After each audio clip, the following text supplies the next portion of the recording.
Segundo aniversario de la toma de posesión del jefe de gobierno de la Ciudad de México, Miguel Ángel Mancera, y en este marco, en este día, se presenta la renuncia de su jefe de la policía, del secretario de Seguridad Pública, Jesús Rodríguez Almeida. ¿Hacia dónde va la dirección? ¿Cuál va a ser el rumbo que va a tomar la seguridad en la ciudad? Este es uno de los puntos que analizaremos en un balance de estos 2 años de administración de Mancera. Soy José Buendía, gracias por estar con nosotros en este programa en el que todas las ideas se pueden cuestionar siempre que se debatan. Vamos a ver algunos datos y regresamos aquí a hablar con el jefe de gobierno, con el presidente de la Comisión de Gobierno de la Asamblea Legislativa y con el líder del PRI en el DF. El jefe de gobierno del Distrito Federal, Miguel Ángel Mancera, cumple hoy su segundo año de mandato en medio de la peor crisis interna del PRD que lo llevó al poder y una caída en la aprobación popular, similar a la del presidente Peña Nieto, con casi 6 de cada 10 capitalinos que no están de acuerdo con su gestión. Desde su segundo informe de gobierno, Mancera aceptó que el último fue un año difícil y justificó que tuvo que tomar decisiones impopulares, como el reforzamiento del programa Hoy No Circula, el aumento de la tarifa del metro o la suspensión de la línea 12.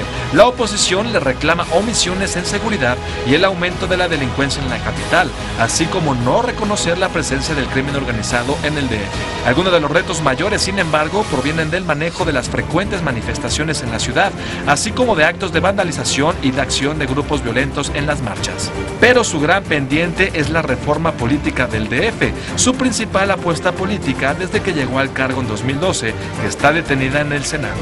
¿Cuál es el balance de sus primeros 2 años de gobierno? Posiciones. En el mensaje con motivo de su segundo informe de gobierno, reconoció que algunas de las medidas que asumió fueron costosas políticamente, como el endurecimiento del Hoy No Circula, el alza en el metro y la suspensión parcial de la línea 12. Sobre la línea 12 del metro, Mancera reiteró recientemente que ha dado instrucciones para trabajar al máximo esfuerzo para la pronta y segura reapertura de la línea 12. De acuerdo con diversas encuestas de julio pasado, el mandatario capitalino enfrenta a una mayoría en su contra, al aumentar la desaprobación de su trabajo de 49 a 60% en los últimos 3 meses. El jefe de gobierno, Miguel Ángel Mancera, debe explicar la presencia del crimen organizado en el Distrito Federal, la cual se ha negado a pesar de que hay bandas delictivas del Estado de México que operan en la ciudad, señaló la diputada del PAN del DF, Olivia Garza.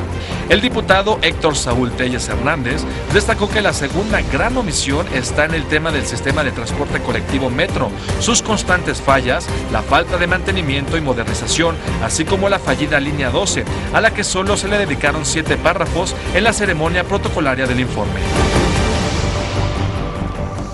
Arrancamos con opiniones encontradas, segundo aniversario del gobierno de Miguel Ángel Mancera en la Ciudad de México, y para entrarle a analizar lo que ha sucedido aquí en la capital del país, me acompañan hoy y me da mucho gusto que hayan aceptado la invitación al programa Manuel Granados. Manuel, como siempre, un placer tenerte aquí, presidente de la Comisión de Gobierno de la Asamblea Legislativa del Distrito Federal. El placer es mío, José Luis, como siempre, y compartir la mesa con un amigo. No, encantado, Manuel, y bueno, amigo mutuo, porque es amigo de este programa y mío personal, mi querido Mauricio. Gracias, Pepe, un placer, además viene casi con temperatura, sí, lo cual todavía lo honra más. Voy saliendo de una gripa estacional, esperemos. Bueno, como tiene el 70% de la gente en esta ciudad. Pero si quieren vamos arrancando directo. A ver, Manuel, segundo aniversario del gobierno de Mancera, y justo hoy, justo en este día, se da un anuncio importante, que es la renuncia del jefe de la policía, del secretario de Seguridad Pública, Jesús Rodríguez Almeida, que lo acompaña desde un principio. Incluso él venía desde antes, ¿no? Era funcionario que venía desde las administraciones de la ciudad anteriores. ¿Cuál es la dirección que va a tomar la seguridad en la ciudad desde tu punto de vista una vez conocida esta renuncia? Bueno, lo que ha venido sucediendo durante estos casi 2 años y medio al frente de la Asamblea Legislativa es generar condiciones normativas que nos den sustento a todo el proyecto que tiene que ver con la atención a los programas sociales, que tiene que ver con la propia seguridad, que tiene que ver con esquemas de atención también a la niñez, que es uno de los ejes fundamentales de la actual administración, y sobre todo yo creo generar este tipo de hacer política que con el propio PRI, con Acción Nacional hemos construido en la Asamblea. Una Asamblea de acuerdos, de equilibrios, en donde el 92% de las decisiones han sido tomadas por consenso de todas las fuerzas políticas. En ningún caso se ha utilizado la mayoría del PRD para ir en contra de un partido político o de otro. Siempre se ha generado este ambiente de equilibrio y de cordialidad, cosa que nos da mucha satisfacción.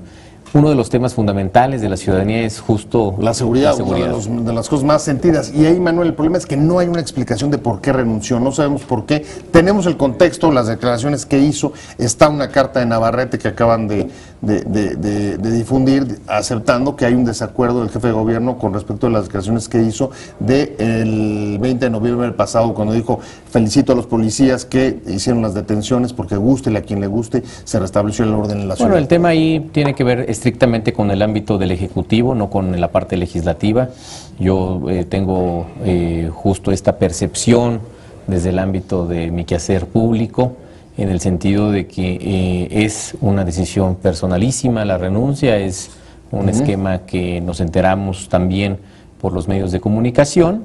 Más allá de eso, desconozco cuál haya sido el motivo que haya llevado al doctor Rodríguez Almeida a tomar esa decisión. ¿Tú cómo lo ves, Mauricio? ¿Hacia dónde puede caminar cuál es la dirección de la seguridad en la ciudad una vez que se produce esta renuncia? Bueno, es una oportunidad sin lugar a dudas para discutir el tema de la seguridad pública en la ciudad, esta renuncia, pero lo que expresa también es la descoordinación y la desorganización de un gabinete que no ha estado a la altura de las demandas de la gobernabilidad y el cambio en la ciudad y del esfuerzo que ha hecho el propio Miguel Ángel Mancera. Lo hemos dicho en el PRI desde el principio. Vemos a un Miguel Ángel Mancera dando todo de sí, haciendo un gran esfuerzo, pero lo vemos muy solo. Poco acompañado por un gabinete descoordinado, en el cual incluso había habido pues confrontaciones internas o puntos de vista diferentes. Y en el esquema de seguridad pública se lo hemos planteado en corto al secretario de Gobierno y en público. Requerimos revisar el modelo de seguridad pública en la capital, porque el esquema de cuadrantes y de cámaras ya dio de sí. Hay que llamar a las cosas por su nombre, al crimen organizado y al narcotráfico, narcotráfico. Hay que reconocer que en la ciudad hay grupos de delincuencia organizada que actúan especializándose en delitos y que requieren mayor inteligencia, policías más especializadas y preparadas. Aquí por suerte tenemos el mando único. Ha habido una disminución de algunos delitos que hay que reconocer, como el de homicidios, pero hemos tenido una ola que han llamado atípica de violencia en la capital, de homicidios con alta violencia. Entonces esperemos que esta renuncia, que efectivamente se presta a especulaciones, abra paso a una revisión de una convocatoria que el propio Miguel Ángel hizo en cuanto se recuperó de la operación que estuvo a punto de costarle la vida. Sí. Que fue un frente contra la violencia. Nosotros en el PRI reaccionamos y dijimos: sí, cómo no, adelante, convoque y establezca dónde y cómo participar, pero lo que nos sí señalamos es que hay que revisar el modelo de seguridad pública. ¿Es necesario, Manuel, revisar el modelo de seguridad pública y en ese sentido desde la Asamblea dotar de instrumentos jurídicos o no? Hay resultados contundentes en materia de seguridad en la ciudad.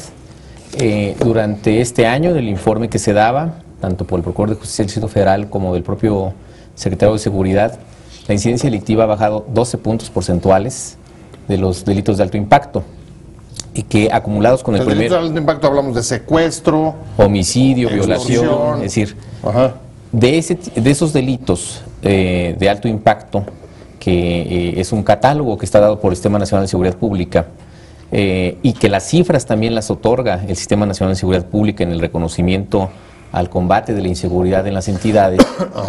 Sumado el año anterior con el actual, hay una disminución cercana al 18% de la incidencia delictiva. No se necesitaría revisar el modelo. Lo que yo digo es, generemos condiciones de perfeccionar los esquemas de seguridad, sí, entremos a la revisión, sí, a la participación ciudadana también.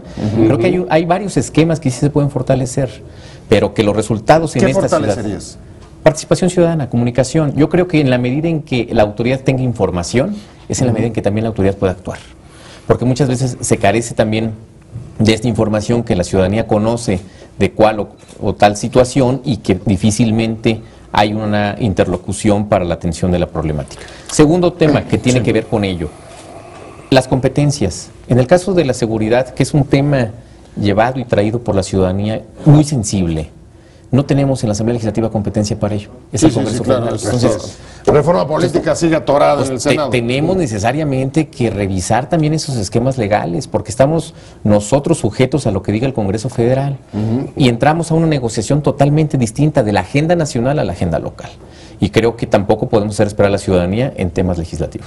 A ver, pero ahí hay dos puntos que retomo. Una, participación e información, propone Manuel como para perfeccionar el modelo. No sé si eso sea suficiente desde tu punto de vista. No, no es y lo suficiente. otro que planteaste es reconocimiento de la presencia del crimen organizado, que hasta ahora el gobierno de la ciudad se ha negado.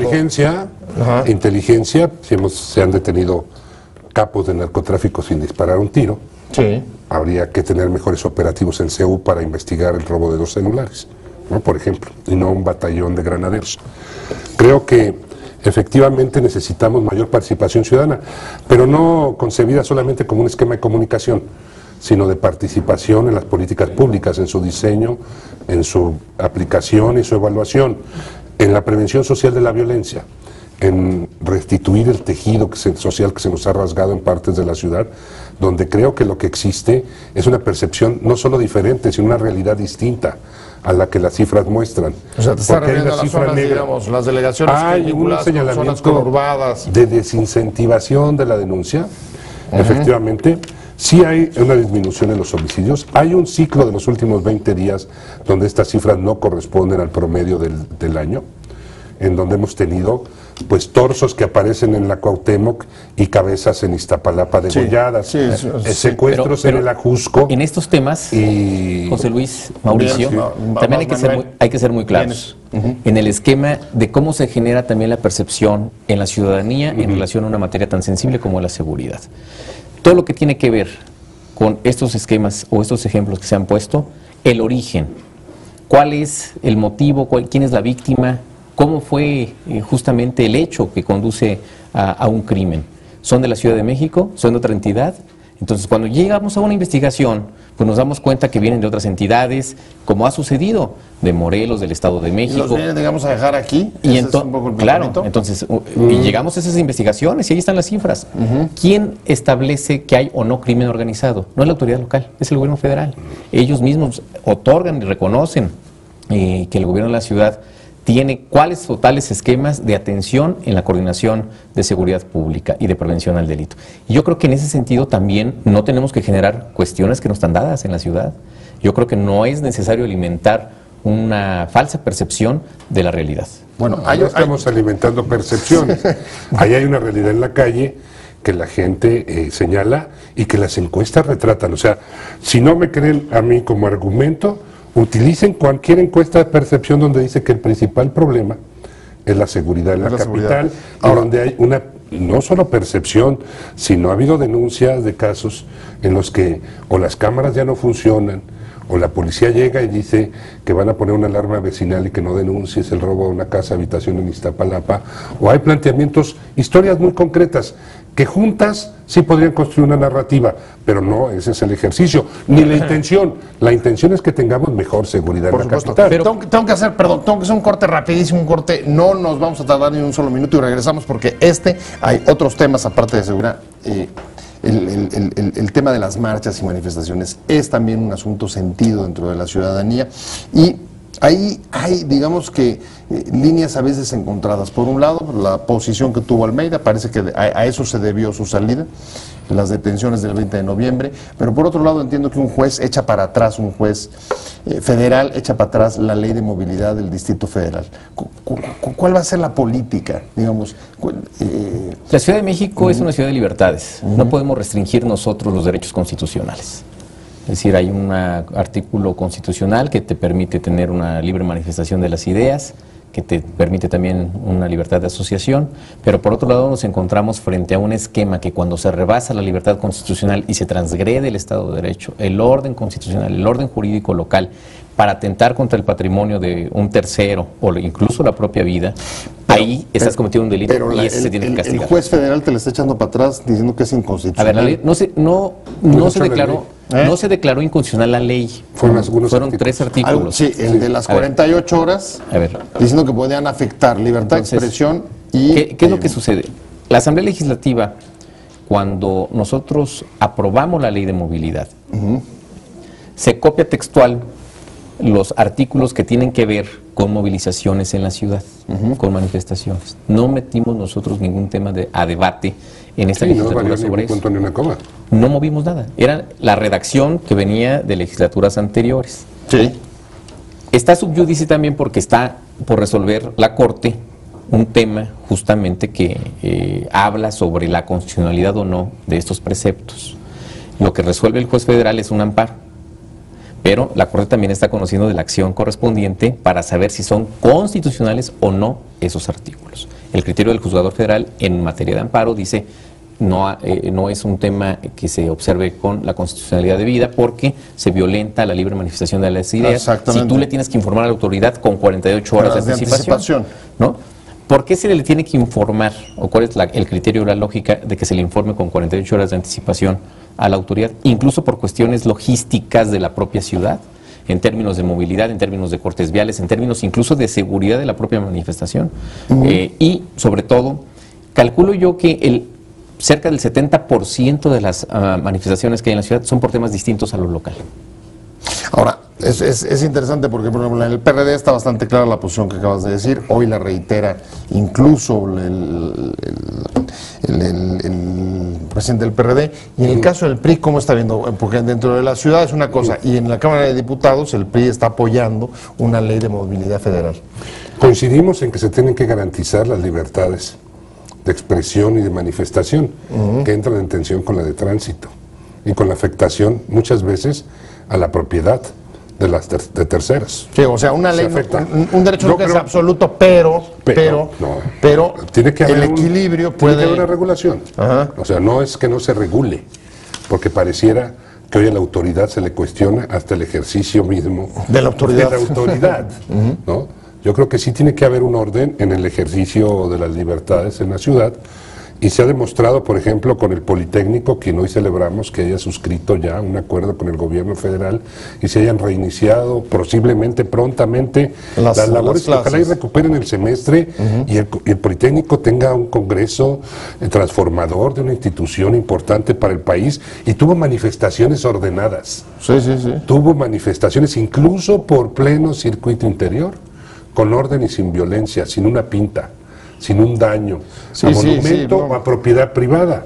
Que recordemos, salvo un desliz que iba a tener movimiento pidiendo que la libertad de algunos de los detenidos en hechos de manifestaciones distintas a las de ellos, el movimiento del Politécnico hizo un ejercicio de esas libertades en la ciudad y del diálogo público como no lo ha hecho ningún movimiento en los últimos 40 o 50 años en este país. No, está claro. Ese es un comportamiento que todos deseáramos en la ciudad. Subrayar ese comportamiento y deslindarlo del manifestación pública, y otra, movimientos que buscan desvirtuarla o desincentivarla.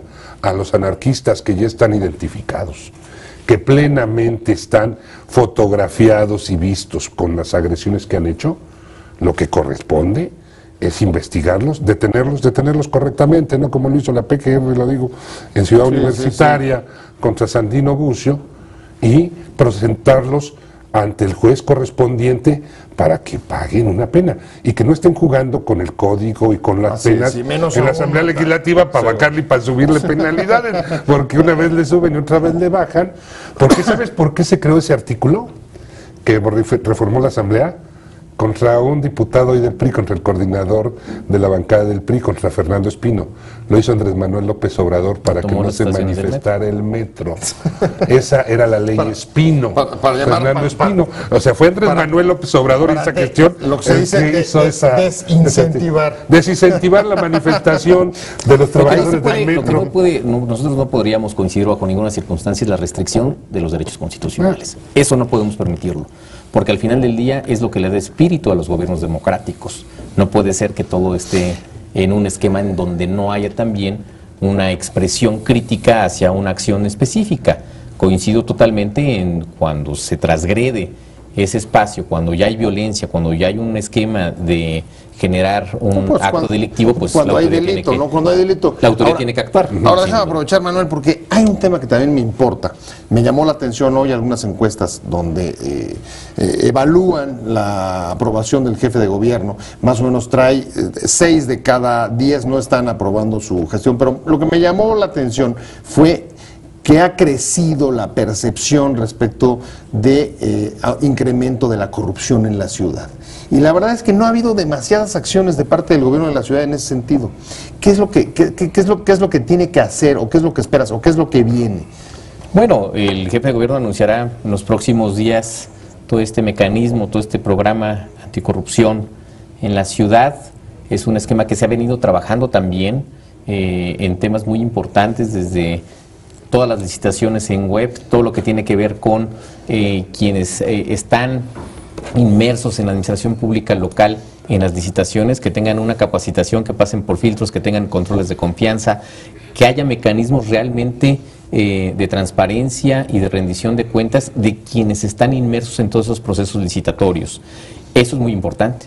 La capacitación y la intervención también de la sociedad civil en el involucramiento para las tecnologías que se tienen que aplicar en la administración pública local, lo que tiene que ver con la capacitación de los funcionarios, con el diseño y programa también de todos los mecanismos por parte de la sociedad civil, de Transparencia Mexicana, de varias organizaciones que están involucradas en estos temas para generar las condiciones de políticas públicas que nos lleven a generar también certeza en la ciudadanía. ¿Cómo ven ustedes ese programa que va a anunciar el jefe de gobierno, creo que la próxima semana? En el entendido de que, en efecto, en la ciudad no deja de haber algunas historias de falta de información desde el gobierno. Tú mencionabas López Obrador, cuando se hizo el segundo piso, se archivó, se metió como secretario de negociación un montón de años. Están las historias de la línea del metro, en efecto ha habido una investigación de parte del gobierno de la ciudad. Y en este, Pepe, perdón que te interrumpa, pero en esta administración es la administración que más servidores públicos han sido sancionados. Es decir, no porque se han cometido... ¿Respecto a las anteriores? Respecto a las anteriores. Es decir, no hay un grado y un margen de impunidad. Al contrario, la Contraloría y las Contralorías han actuado para sancionar las desviaciones. Para sancionar. Y ese es un mecanismo también de termómetro y de equilibrio. Yo creo que a partir de ahí nosotros tenemos que actuar de manera firme. Si no hay responsabilidad política, mira, Pepe, no hay lucha contra la corrupción. A 2 años de gobierno de Miguel Ángel Mancera falta que le imprima su sello a la gestión de gobierno. Hemos visto la administración de una ciudad en estos 2 años. Él ha dicho en su último informe que ha sentado las bases para el despegue de la ciudad, pero no hemos visto un signo que le dé personalidad, perfil y horizonte al futuro de la capital. No hay metas, objetivos que nos puedan definir. ¿Qué esperamos en el segundo tercio y en el tercer tercio de la gestión de Miguel Ángel Mancera? Hay una administración, hay que ver un gobierno que dirija y conduzca la ciudad ante un mejor horizonte de desarrollo. En materia de transparencia y rendición de cuentas, sin duda ha afrontado casos como el de la línea 12 que reconocemos, en el cual hay sancionados y hay investigados que hoy están incluso siguiendo un proceso, un procedimiento, y se han señalado responsables. Creo que hay más, creo que va a haber más, y que tienen que estar directamente vinculados no solo a esos cachos. Hay un oficial mayor del gobierno de la ciudad que fue destituido por andar pues, supuestamente pidiendo sobreprecios en unas llantas. Así es, así es. Existen estudios que nos permiten señalar que en las delegaciones hay mucha corrupción, moches, preocupación de los empresarios por este periodo navideño, donde están pidiendo de 100 a 200,000 pesos en revisiones donde piden que cumplas con tu programa de protección civil o con el dictamen de la infraestructura del edificio cuando tú no eres el responsable del edificio porque rentas. Casos hay y denuncias hay que han hecho las cámaras de comercio de la ciudad, estos espacios. Tenemos una evaluación mala en materia de transparencia y tenemos un sistema de acceso a la información pública muy eficiente.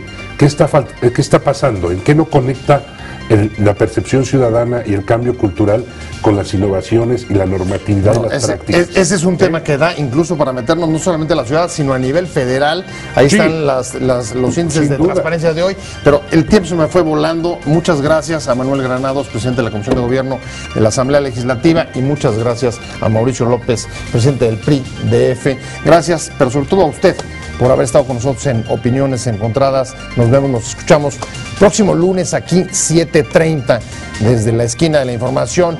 Que tenga un buen fin de semana y páselo bien.